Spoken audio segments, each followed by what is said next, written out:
किन्नर चुड़ैल। गोरखपुर नाम का एक गांव हुआ करता था।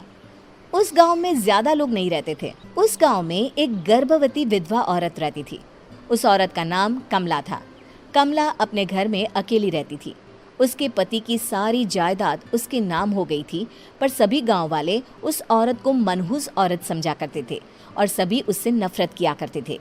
एक बार कमला राशन की दुकान पर खाने का सामान खरीदने जाती है।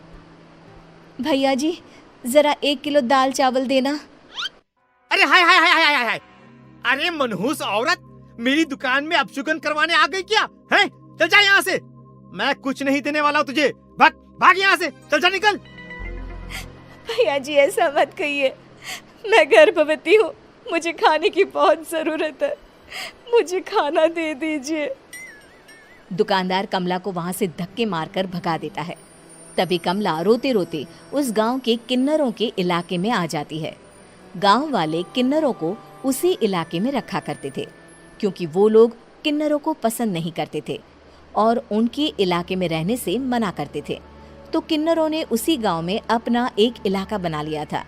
जब किन्नर लोग देखते हैं कि एक गर्भवती महिला रोते रोते उनके इलाके में आ गई है, तो सारे किन्नर कमला के पास जाकर उसका हाल पूछने लगते हैं। क्या हुआ बहन, तुम्हारी गर्भवती अवस्था में इतनी बुरी हालत कैसे? तुम रो क्यों रही हो? तुम डरो मत, हम तुम्हें कोई नुकसान नहीं पहुंचाएंगे। तुम शांत होकर सब बताओ कि हुआ क्या है। मैं कमला हूँ। मैं गांव के दूसरे इलाके से आई हूँ। 2 महीने पहले ही मेरे पति की मौत हुई है। मुझे गांव के लोग मनहूस मानते हैं, क्योंकि मैं विधवा हूँ और गर्भवती भी। वहाँ के लोग मुझे खाने के लिए कुछ बेचने के लिए भी तैयार नहीं, जिससे मेरा गुजारा नहीं हो रहा था। कोई बात नहीं कमला, हम तुम्हारा ख्याल रखेंगे। किन्नर लोग कमला को एक खाली घर में रहने के लिए जगह दे देते हैं और उसकी देखभाल भी करते हैं। कुछ ही महीने बाद कमला अपने बच्चे को जन्म देती है, पर अफसोस, कमला बच्चे को जन्म देते ही अपनी जान गंवा देती है। जब सब किन्नर बच्चे को देखते हैं तो बहुत खुश हो जाते हैं, क्योंकि वो बच्चा भी किन्नर ही था। कमला ने एक किन्नर बच्चे को जन्म दिया था। अब इस बच्चे की देखभाल कौन करेगा? हम तो इस बच्चे को गांव के दूसरे इलाके में भी नहीं भेज सकते। और तो क्या हुआ, इस बच्चे की माँ नहीं रही तो हम इसे पालेंगे। अब ये हमारे इलाके में रहेगा, हमारे साथ रहेगा। फिर वो किन्नर उस किन्नर बच्चे को गोद ले लेते हैं, उसका नामकरण कराते हैं। उस किन्नर बच्चे का नाम शक्ति रखा जाता है। देखते ही देखते शक्ति बड़ी होने लगती है। उसके रंग रूप बहुत सुंदर थे। वो बहुत सुंदर किन्नर दिखती है। एक दिन शक्ति एक किन्नर से पूछती है, माँ जी सुनिए ना, ये गांव के दूसरे इलाके में भी तो लोग रहते हैं, तो हम वहाँ क्यों नहीं जाते? हम उनसे अलग क्यों रहते हैं? शक्ति, क्योंकि वो लोग हमारे जैसे नहीं, वो लोग हमें पसंद नहीं करते, इसीलिए हम उनसे अलग रहते हैं। क्यों? वो हमें क्यों पसंद नहीं करते? मुझे एक बार उस इलाके में जाना है। मैं एक बार वहाँ जाकर घूम कर आऊँ। शक्ति, खबरदार, जो तू उस इलाके में कभी भी गई तो अपनी जान नहीं गंवाना चाहती तो उस इलाके में कभी कदम भी नहीं रखेगी, समझी? इतना कहकर वो किन्नर वहाँ से चली जाती है।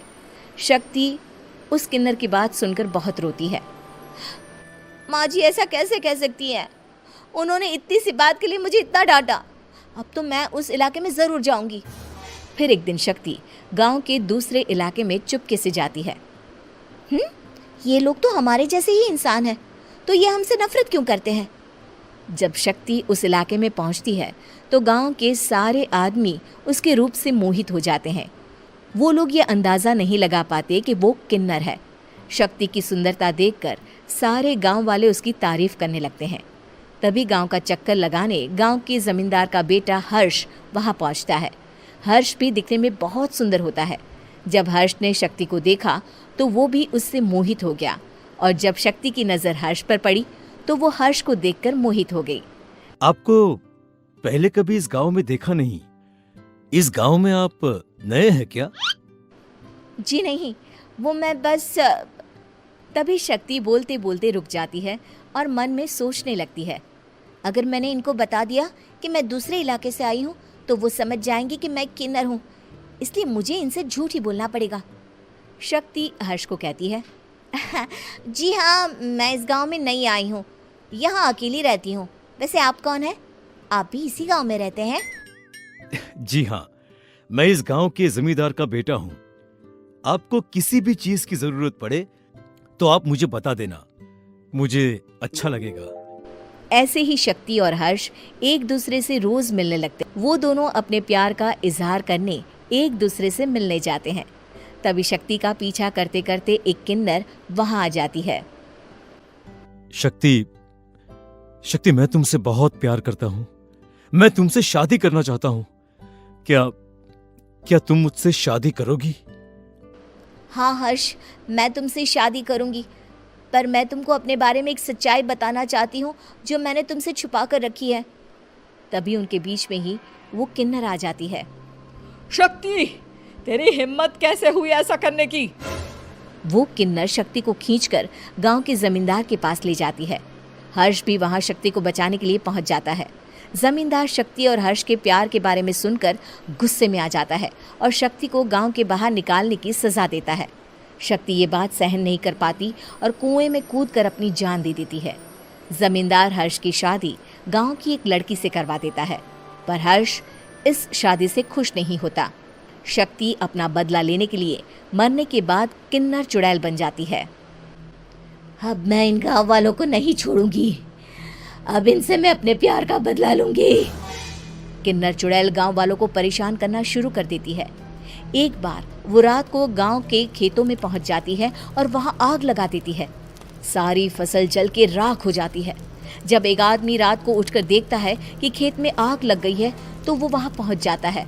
वो देखता है कि खेतों के बीचों बीच एक किन्नर चुड़ैल खड़ी है और वहां खड़े होकर ताली बजा रही है। गांव वाला किन्नर चुड़ैल को देखकर बेहोश हो जाता है। जब सुबह उस आदमी को होश आता है तो वो सीधा जमींदार के पास जाता है।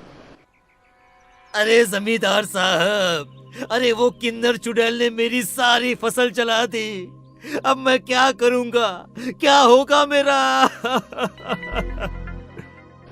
जमींदार चुड़ैल किन्नर का नाम सुनते ही सब कुछ समझ जाता है। अब वो बहुत डर जाता है। उसी रात को जब जमींदार डर के मारे अपने कमरे में सो नहीं पाता, तभी वहां अचानक से किन्नर चुड़ैल आ जाती है। किन्नर चुड़ैल जोर जोर से जमींदार के आगे खड़ी होकर हंसने लगती है और ताली बजाने लगती है।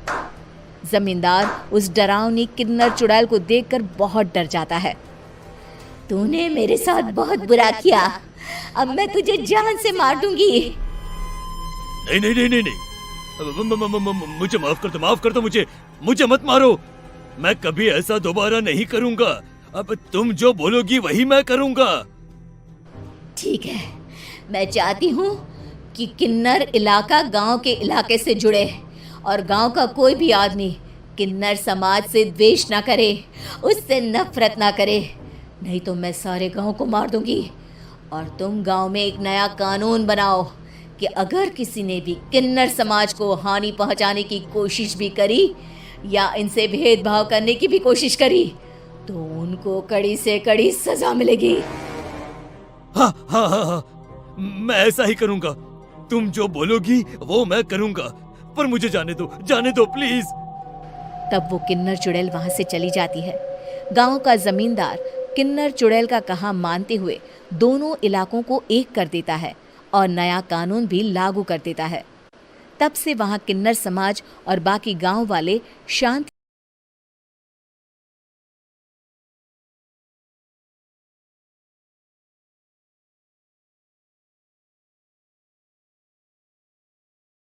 पूर्वक